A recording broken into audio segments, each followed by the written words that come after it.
পবিত্র রমজান মাস সমগ্র মদিনাতে চলছে মুসলমানদের ইফতারি আয়োজন করা বিশাল তোড়জোড়। আল্লাহর মনোনীত বিধান অনুপাতে আজকে হযরত আলী রাদিয়াল্লাহু তাআলা আনহু এবং ওনার স্ত্রী হযরত ফাতিমা রাদিয়াল্লাহু তাআলা আনহা, ওনার ছেলে হযরত হাসান এবং হুসাইন রাদিয়াল্লাহু তাআলা আনহু পর্যন্ত রোজা রেখেছেন। সারাটা দিন নানা ধরনের ব্যস্ততায় ওনাদের দিন অতিবাহিত হয়ে গেল। যখন বিকেল গড়িয়ে সূর্য ডোবার উপক্রম হলো, তখন হযরত ফাতিমা রাদিয়াল্লাহু তাআলা আনহা ঘরে গেলেন এবং যত আটা বিদ্যমান ছিল তা দিয়ে তিনি 4টি রুটি তৈরি করলেন। অতঃপর যখন ইফতার খাওয়ার সময় হলো, তখন হযরত ফাতিমা রাদিয়াল্লাহু তাআলা আনহা একটি রুটি হযরত আলী রাদিয়াল্লাহু তাআলা আনহুকে দিলেন, 2টি রুটি ওনার ছেলে হযরত হাসান এবং হুসাইনকে দিলেন এবং অপর একটি রুটি তিনি নিজের জন্য রেখে দিলেন। অতঃপর সবাই আজানের জন্য অপেক্ষা করতে লাগলেন। কিছুক্ষণ পর অপেক্ষার অবসান ভেঙে মসজিদ থেকে হযরত বেলাল রাদিয়াল্লাহু তাআলা আনহু এর মধুর কণ্ঠে আজানের ধ্বনি ভেসে আসলো। তখন হযরত আলী রাদিয়াল্লাহু তাআলা আনহুর পরিবারের সকলেই নিজেদের রুটি দিয়ে ইফতারি শুরু করলেন। হযরত ফাতিমা রাদিয়াল্লাহু তাআলা আনহা ওনার ভাগের একটি রুটির অর্ধেক রুটি খেয়ে সমাপ্ত করলেন এবং বাকি অর্ধেক রুটি তিনি নিজের আঁচলে বেঁধে ফেললেন। এই দৃশ্য দেখে হযরত আলী রাদিয়াল্লাহু তাআলা আনহু হযরত ফাতিমা রাদিয়াল্লাহু তাআলা আনহাকে উদ্দেশ্য করে বললেন, হে ফাতিমা, তুমি তো মাত্র অর্ধেক রুটি খেলে, তোমার কি কোনো ক্ষুধা নেই? হযরত হাসান এবং হুসাইন রাদিয়াল্লাহু তাআলা আনহু এই দৃশ্য দেখে তাদের আম্মাজানকে একই প্রশ্ন করলেন, আম্মাজান, ঠিকই তো আছে, আপনি অর্ধেক রুটি খেলেন আর বাকি অর্ধেক রুটি না খেয়ে কেন আঁচলে বাঁধলেন? তখন হযরত ফাতিমা রাদিয়াল্লাহু তাআলা আনহা বললেন, যখন আমি রুটি খাচ্ছিলাম তখন হঠাৎ করে আমার আব্বাজানের কথা মনে পড়ে গেল। যদিও এখানে আমরা বসে বসে ইফতার করছি, এমনও তো হতে পারে যে অন্যদিকে আমার আব্বাজান না খেয়ে আছেন। একজন মেয়ে তার আব্বাজানকে অভুক্ত রেখে কিভাবে পেট ভরে খেতে পারে? উক্ত কথাগুলি বলেই হযরত ফাতিমা রাদিয়াল্লাহু তাআলা আনহা প্রিয় নবীজি হযরত মুহাম্মদ সাল্লাল্লাহু আলাইহি সাল্লাম এর উদ্দেশ্যে রওনা হলেন। যখন হযরত ফাতিমা রাদিয়াল্লাহু তাআলা আনহা হযরত মুহাম্মদ সাল্লাল্লাহু আলাইহি সাল্লামের ঘরে এসে পৌঁছালেন, তখন তিনি দেখতে পেলেন যে হযরত মুহাম্মদ সাল্লাল্লাহু আলাইহি সাল্লাম মাগরিবের নামাজ পড়তে ইতিমধ্যে মসজিদে চলে গিয়েছেন। তাই তিনি হযরত মুহাম্মদ সাল্লাল্লাহু আলাইহি সাল্লাম এর ঘরের বাইরে দরজার সামনে দাঁড়িয়ে দাঁড়িয়ে অপেক্ষা করতে লাগলেন। যখন হযরত মুহাম্মদ সাল্লাল্লাহু আলাইহি সাল্লাম নামাজ শেষ করে নিজের বাড়িতে ফিরে এলেন, তখন তিনি দেখতে পেলেন ওনার আদরের মেয়ে হযরত ফাতিমা রাদিয়াল্লাহু তাআলা আনহা দরজার সামনে দাঁড়িয়ে আছেন। হযরত মুহাম্মদ সাল্লাল্লাহু আলাইহি সাল্লাম ওনার আদরের মেয়ে হযরত ফাতিমা রাদিয়াল্লাহু তাআলা আনহাকে উদ্দেশ্য করে প্রশ্ন করলেন, হে ফাতিমা, আজ হঠাৎ করে এই সময় তুমি ঘরের বাইরে দাঁড়িয়ে আছো কেন? অতঃপর হযরত মুহাম্মদ সাল্লাল্লাহু আলাইহি সাল্লাম ওনার আদরের মেয়ে হযরত ফাতিমা রাদিয়াল্লাহু তাআলা আনহাকে নিয়ে ঘরে ঢুকলেন। তখন হযরত ফাতিমা রাদিয়াল্লাহু তাআলা আনহা নবীজি হযরত মুহাম্মদ সাল্লাল্লাহু আলাইহি সাল্লামকে উদ্দেশ্য করে বললেন, আব্বাজান, আজ যখন আমি ইফতার করছিলাম তখন আপনার কথা আমার প্রচন্ড মনে পড়ছিল, তাই আমি আমার খাবারের অর্ধেক আপনার জন্য নিয়ে এসেছি। হযরত ফাতিমা রাদিয়াল্লাহু তাআলা আনহার মুখে উক্ত কথাগুলি শুনে দয়াল নবীজি হযরত মুহাম্মদ সাল্লাল্লাহু আলাইহি সাল্লাম 2 চোখের পানি ছেড়ে দিয়ে বললেন, মা ফাতিমা, তুমি আজ আমার জন্য খাবার নিয়ে এসে অনেক উপকার করেছ। আজ যদি তুমি আমার জন্য খাবার নিয়ে না আসতে তাহলে হয়তো আমাকে অভুক্ত অবস্থায় থাকতে হতো। প্রিয় নবী হযরত মুহাম্মদ সাল্লাল্লাহু আলাইহি সাল্লামের মুখে এমন কথা শুনে হযরত ফাতিমা রাদিয়াল্লাহু তাআলা আনহা এর চোখ দুটি অশ্রুসিক্ত হয়ে গেল। হযরত ফাতিমা রাদিয়াল্লাহু তাআলা আনহা ওনার আঁচল থেকে সেই রুটির টুকরো বের করে হযরত মুহাম্মদ সাল্লাল্লাহু আলাইহি সাল্লামকে দিলেন এবং অশ্রুসিক্ত কণ্ঠে আমাদের নবীজি হযরত মুহাম্মদ সাল্লাল্লাহু আলাইহি সাল্লামকে বললেন, আব্বাজান, আজ হয়তো আমার বদৌলতে আপনি কিছু খেতে পেরেছেন, কিন্তু কাল কি হবে? কালকে আপনি খাবারের জন্য কি পাবেন? আমাদের বা কি হবে? আমরা তো এটাও জানি না যে কালকে আমরা কিছু খাবার পাবো কিনা। ফাতিমা রাদিয়াল্লাহু তাআলা আনহার মুখে উক্ত কথাগুলি শুনে আমাদের নবীজি হযরত মুহাম্মদ সাল্লাল্লাহু আলাইহি সাল্লাম ওনার আদরের মেয়ে হযরত ফাতিমা রাদিয়াল্লাহু তাআলা আনহাকে উদ্দেশ্য করে বললেন, হে ফাতিমা, বেশি বেশি ধৈর্য ধারণ করো, কারণ আমাদের এই ধৈর্যের কারণে মহান আল্লাহ তাআলা আমার দুর্বল উম্মতের গুনাহসমূহ ক্ষমা করে দিবেন। সুবহানাল্লাহ। প্রিয় দর্শক, এই ছিল নবীজি সাল্লাল্লাহু আলাইহি সাল্লামের পরিবারের কষ্টের রোজা।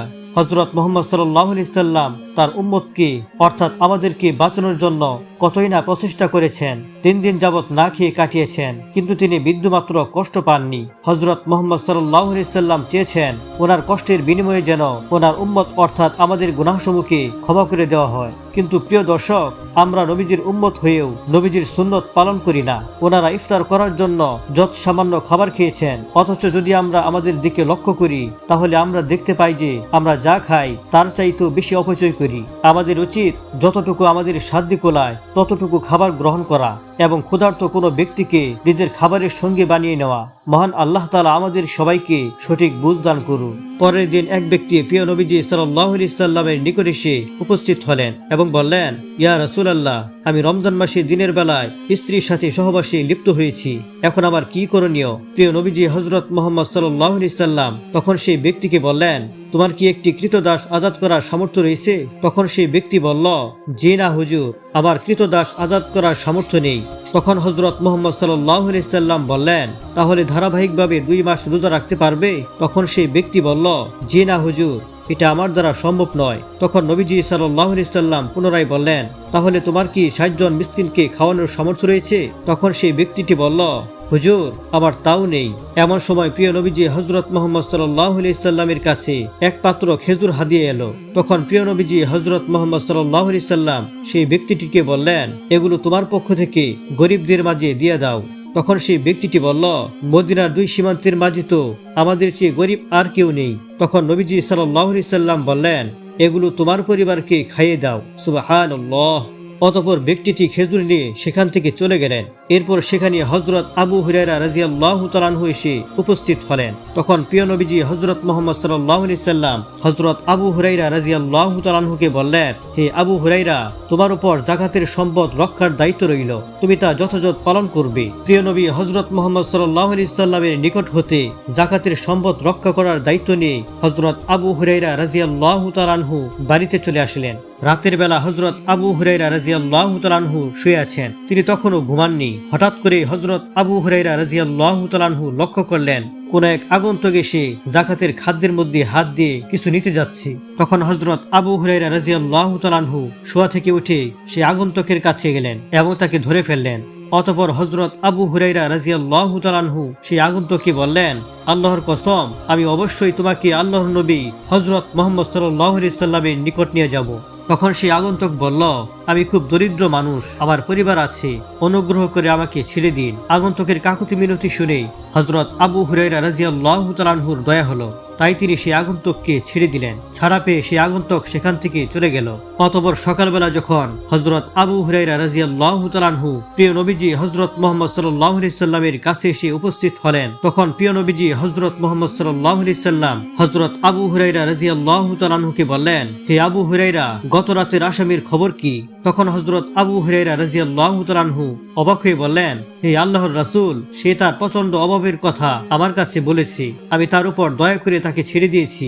তখন প্রিয় নবীজি হযরত মুহাম্মদ সাল্লাল্লাহু আলাইহি সাল্লাম বললেন, হে আবু হুরায়রা, অবশ্যই সে আগন্তুক তোমাকে মিথ্যা বলেছে, তুমি দেখবে সে আগন্তুক তোমার কাছে আবার আসবে। প্রিয় নবীজি হযরত মুহাম্মদ সাল্লাল্লাহু আলাইহি সাল্লামের মুখে উক্ত কথাগুলো শুনে হযরত আবু হুরায়রা রাদিয়াল্লাহু তাআলা আনহু বুঝে নিলেন যে সে আগন্তুক আবার আসবে, কারণ প্রিয় নবীজি হযরত মুহাম্মদ সাল্লাল্লাহু আলাইহি সাল্লাম বলেছেন সে আবার আসবে। তাই হযরত আবু হুরায়রা রাদিয়াল্লাহু তাআলা আনহু অপেক্ষায় থাকলেন। রাত্রে পূর্বে ন্যায় হযরত আবু হুরায়রা রাদিয়াল্লাহু তাআলা আনহু তার নিজের কক্ষে শয়ন করছিলেন এবং সেই আগন্তুকের জন্য অপেক্ষায় ছিলেন। কারণ আবু হুরায়রা রাদিয়াল্লাহু তাআলা আনহুর বিশ্বাস ছিল যে নবীজি সাল্লাল্লাহু আলাইহি সাল্লামের কথা কখনো মিথ্যা হতে পারে না। কিছুক্ষণ পর হযরত আবু হুরায়রা রাদিয়াল্লাহু তাআলা আনহু লক্ষ্য করলেন সেই আগন্তুক আবার এসে খাবারের মধ্যে হাত দিয়ে খুঁজতে লাগলো। তখন হযরত আবু হুরায়রা রাদিয়াল্লাহু তাআলা আনহু সেই আগন্তুককে ধরে ফেললেন এবং বললেন, আল্লাহর কসম, আমি তোমাকে অবশ্যই আল্লাহর নবী হযরত মুহাম্মদ সাল্লাল্লাহু আলাইহি সাল্লামের নিকট নিয়ে যাব।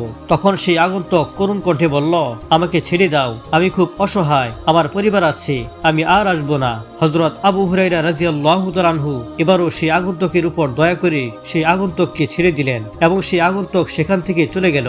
সকালবেলা হযরত আবু হুরায়রা রাদিয়াল্লাহু তাআলা আনহু যখন প্রিয় নবীজি হযরত মুহাম্মদ সাল্লাল্লাহু আলাইহি সাল্লামের কাছে উপস্থিত হলেন, তখন প্রিয় নবীজি হযরত মুহাম্মদ সাল্লাল্লাহু আলাইহি সাল্লাম হযরত আবু হুরায়রা রাদিয়াল্লাহু তাআলা আনহুকে উদ্দেশ্য করে বললেন, হে আবু হুরায়রা, গত রাতে তোমার আসামি কি করেছে?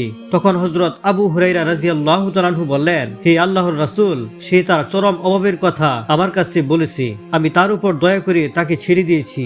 তখন হযরত মুহাম্মদ সাল্লাল্লাহু আলাইহি সাল্লাম বললেন, হে আবু হুরায়রা, অবশ্যই সে আগন্তুক তোমাকে মিথ্যা বলেছে, তুমি দেখো সে আগন্তুক আবার তোমার কাছে আসবে। এবারও হযরত আবু হুরায়রা রাদিয়াল্লাহু তাআলা আনহু বুঝে গেলেন যে সে আগন্তুক আবার আসবে। তাই তৃতীয় রাত্রেও হযরত আবু হুরায়রা রাদিয়াল্লাহু তাআলা আনহু অপেক্ষায় থাকলেন। অতঃপর সেই আগন্তুক আবার এসে খাবারের মধ্যে হাত ঢুকিয়ে খুঁজতে লাগলো। তখন হযরত আবু হুরায়রা রাদিয়াল্লাহু তাআলা আনহু সেই আগন্তুককে ধরে ফেললেন এবং বললেন, আল্লাহর কসম, আমি অবশ্যই তোমাকে আল্লাহর নবী হযরত মুহাম্মদ সাল্লাল্লাহু আলাইহি সাল্লামের নিকট নিয়ে যাব। তুমি এই নিয়ে 3 বার এসেছো, অথচ তুমি বলেছিলে আর আসবে না, কিন্তু আবার এসেছো। তুমি আমার কাছে বারবার মিথ্যা কথা বলেছো। তখন সেই আগন্তুক কাকুতি মিনতি করে বলল, আমাকে ছেড়ে দাও, আমি তোমাকে কিছু বাক্য শিক্ষা দেব যা তোমার খুব উপকারে আসবে। তখন হযরত আবু হুরায়রা রাদিয়াল্লাহু তাআলা আনহু বললেন, কি সেই বাক্যগুলো?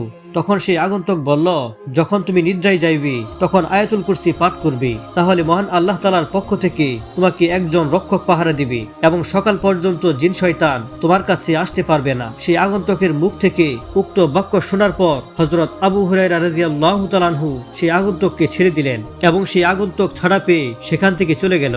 সকালবেলা যখন হযরত আবু হুরায়রা রাদিয়াল্লাহু তাআলা আনহু আবারও প্রিয় নবীজি হযরত মুহাম্মদ সাল্লাল্লাহু আলাইহি সাল্লামের কাছে এসে উপস্থিত হলেন, তখন প্রিয় নবীজি হযরত মুহাম্মদ সাল্লাল্লাহু আলাইহি সাল্লাম হযরত আবু হুরায়রা রাদিয়াল্লাহু তাআলা আনহুকে বললেন, হে আবু হুরায়রা, গত রাতে তোমার আসামি কি করেছে?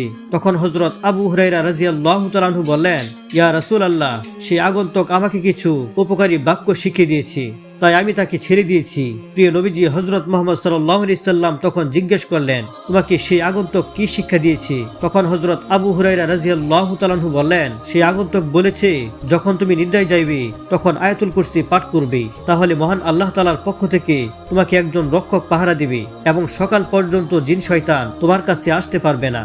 তখন উপস্থিত সকল সাহাবায়ে কেরাম এই শিক্ষণীয় বিষয় জানতে খুব আগ্রহী হয়ে উঠলেন। প্রিয় নবীজি হযরত মুহাম্মদ সাল্লাল্লাহু আলাইহি সাল্লাম হযরত আবু হুরায়রা রাদিয়াল্লাহু তাআলা আনহুকে লক্ষ্য করে বললেন, হে আবু হুরায়রা, সেই আগন্তুক তোমাকে সত্য বলেছে, যদিও সেই আগন্তুক মিথ্যাবাদী। হে আবু হুরায়রা, গত 3 রাত যার সাথে তুমি কথা বলেছ, তুমি কি জানো সে কে? তখন হযরত আবু হুরায়রা রাদিয়াল্লাহু তাআলা আনহু বললেন, ইয়া রাসূলুল্লাহ, আমি জানি না সে কে। তখন হযরত মুহাম্মদ সাল্লাল্লাহু আলাইহি সাল্লাম বললেন, হে আবু হুরায়রা, সে ছিল জিন শয়তান। প্রিয় দর্শক, এই হাদিস থেকে আমরা যা শিখতে পেলাম তা হলো জনগণের সম্পদ পাহারা দেওয়া এবং তা রক্ষা করার জন্য আমানতদার দায়িত্বশীল নিয়োগ দেওয়া কর্তব্য। হযরত আবু হুরায়রা রাদিয়াল্লাহু তাআলা আনহু ছিলেন একজন বিশ্বস্ত আমানতদার সাহাবী। আবু হুরায়রা রাদিয়াল্লাহু তাআলা আনহু আন্তরিকতার প্রমাণ দিয়েছেন। তিনি রাতেও না ঘুমিয়ে যাকাতের সম্পদ পাহারা দিয়েছেন। প্রিয় নবীজি হযরত মুহাম্মদ সাল্লাল্লাহু আলাইহি সাল্লামের এটি একটি মুজিজা যে তিনি ঘটনাস্থলে উপস্থিত না থেকেও হযরত আবু হুরায়রা রাদিয়াল্লাহু তাআলা আনহুর কাছে বর্ণনা শুনে বুঝতে পেরেছেন শয়তানের আগমনের বিষয়টি। দরিদ্র অসহায় পরিবারের বোঝা বাহকদের প্রতি সাহাবায়ে কেরামদের দয়া ছিল এবং প্রিয় নবীজি হযরত মুহাম্মদ সাল্লাল্লাহু আলাইহি সাল্লাম এই দয়াকে স্বীকৃতি দিয়েছেন। তিনি হযরত আবু হুরায়রা রাদিয়াল্লাহু তাআলা আনহুকে বললেন না যে তাকে কেন ছেড়ে দিলে, কেন দয়া করলি। সাহাবায়ে কেরামের কাছে ইলম বা বিদ্যার মূল্য কতখানি ছিল যে অপরাধী শয়তান যখন তাকে কিছু শেখাতে চাইল তখন তা শিখে নিলেন এবং তার মূল্যায়নে তাকে ছেড়েও দিলেন। খারাপ বা অসৎ মানুষ এবং জিন শয়তান যদি ভালো কিছু শিক্ষা দেয় তা শিখতে কোনো দোষ নেই, তবে কথা হলো তার ষড়যন্ত্র এবং অপকারিতা সম্পর্কে সচেতন থাকতে হবে। যেমন রাসূল আকরাম সাল্লাল্লাহু আলাইহি সাল্লাম বলেছেন, সে তোমাকে সত্য বলেছে কিন্তু সে মিথ্যুক। এই বিষয়টিকে শিক্ষার একটি মূলনীতি হিসেবে গ্রহণ করা যায়। জিন শয়তান মানুষের খাদ্য খাবারে হাত দেয়। আয়াতুল কুরসি একটি মস্ত বড় সুরক্ষা। যারা আমল করতে পারে তাদের উচিত এই আমলটি ত্যাগ না করা। রাতে নিদ্রার পূর্বে এটি পাঠ করলে পাঠকারী সকল প্রকার বিপদ থেকে মুক্ত থাকবে এবং জিন শয়তান বা অন্য কিছুই তার উপর চড়াও করতে পারবে না। মহান আল্লাহ রাব্বুল আলামিন আমাদের সবাইকে 30টি রমজানে বেশি বেশি আয়াতুল কুরসি পাঠ করে নিজেকে রক্ষা করা এবং সওয়াব অর্জনের তৌফিক দান করুন। শাবান মাসের শেষ দিন রমজান এবং রোজার সম্পর্কে প্রিয় নবীজি হযরত মুহাম্মদ সাল্লাল্লাহু আলাইহি সাল্লাম সাহাবীদেরকে উদ্দেশ্য করে ভাষণ দিচ্ছিলেন। নবীজি সাল্লাল্লাহু আলাইহি সাল্লাম বললেন, হে লোক সকল, একটি মহামান্বিত মাস তোমাদের সবাইকে ছায়া হয়ে ঘিরে ধরেছে। এই মাস একটি বরকতময় মাস। এটি এমন একটি মাস যার মধ্যে একটি রাত রয়েছে যা হাজার মাসের চেয়ে উত্তম। আল্লাহ তাআলা এই মাসের সিয়াম তথা রোজা ফরজ করেছেন আর নফল করে দিয়েছেন এই মাসের রাতের নামাজ কি। তখন সাহাবীদের মধ্য থেকে একজন বললেন, ইয়া রাসূলুল্লাহ, এই মাসের বৈশিষ্ট্য কি? তখন প্রিয় নবীজি হযরত মুহাম্মদ সাল্লাল্লাহু আলাইহি সাল্লাম বললেন, যে ব্যক্তি এই মাসে একটি নফল কাজ করবে সে যেন অন্য মাসের একটি ফরজ আদায় করলো, আর যে ব্যক্তি এই মাসে একটি ফরজ আদায় করবে সে যেন অন্য মাসের 70টি ফরজ সম্পাদন করলো। তখন সেই সাহাবী বললেন, ইয়া রাসূলুল্লাহ, এই মাসের প্রাপ্তি এবং মর্যাদা কি? তখন প্রিয় নবী হযরত মুহাম্মদ সাল্লাল্লাহু আলাইহি সাল্লাম বললেন, এই রমজান মাস এমন একটি মাস যাতে মুমিনের রিজিক বাড়িয়ে দেওয়া হয়। যে ব্যক্তি এই মাসে কোনো রোজাদারকে ইফতার করাবে, এই ইফতার তার গুনাহ মাফের কারণ হবে, তার সওয়াব হবে রোজাদারের অনুরূপ। তখন উপস্থিত সাহাবারা বললেন, ইয়া রাসূলুল্লাহ, আমাদের সবাই তো রোজাদারের জন্য ইফতারের আয়োজন করতে সমর্থ নই। তখন প্রিয় নবীজি হযরত মুহাম্মদ সাল্লাল্লাহু আলাইহি সাল্লাম বললেন, এই সওয়াব আল্লাহ তাআলা ওই ইফতার পরিবেশনকারীকেও দান করবেন। যে ব্যক্তি একজন রোজাদারকে এক চুমুক দুধ, একটি খেজুর অথবা এক চুমুক পানি দিয়ে ইফতার করায়, আর সেই ব্যক্তি একজন রোজাদারকে পেট ভরে খাইয়ে পরিতৃপ্ত করে, আল্লাহ তাআলা তাকে বেহেশতের হাউজে কাউসার থেকে এভাবে পানি খাইয়ে পরিতৃপ্ত করবেন। এমনকি সে জান্নাতে প্রবেশ করবে এবং সেখানে আর তৃষ্ণার্ত হবে না। হে সাহাবাগণ, তোমরা শুনে রাখো, এটা এমন এক মাস যার প্রথম অংশে রহমত, মধ্য অংশে মাগফিরাত এবং শেষ অংশে নাজাত। যে ব্যক্তি এই মাস তার অধীনস্থদের ভার বোঝা সহজ করে দিবে, মহান আল্লাহ তাআলা তাকে সমস্ত গুনাহ ক্ষমা করবেন, তাকে জাহান্নামের আগুন থেকে মুক্তি দিবেন। অতএব তোমরা 4টি কাজ বেশি বেশি করবে। 2টি কাজের মাধ্যমে মহান আল্লাহ তাআলাকে সন্তুষ্ট করবে, আর তা হলো লা ইলাহা ইল্লাল্লাহ, অর্থাৎ আল্লাহ ছাড়া কোনো উপাস্য নেই, এই স্বাক্ষর প্রদান করবে এবং ক্ষমা প্রার্থনা করবে। আর 2টি কাজ এমন যা করা ছাড়া তোমাদের কোনো উপায় নেই, আর তা হলো আল্লাহ তাআলার কাছে বেহেশত চাওয়া এবং দুজক থেকে মুক্তি চাওয়া। হে আল্লাহ, মুসলিম উম্মাহকে রমজানের রহমত, বরকত, মাগফিরাত এবং নাজাত পাওয়ার তৌফিক দান করুন।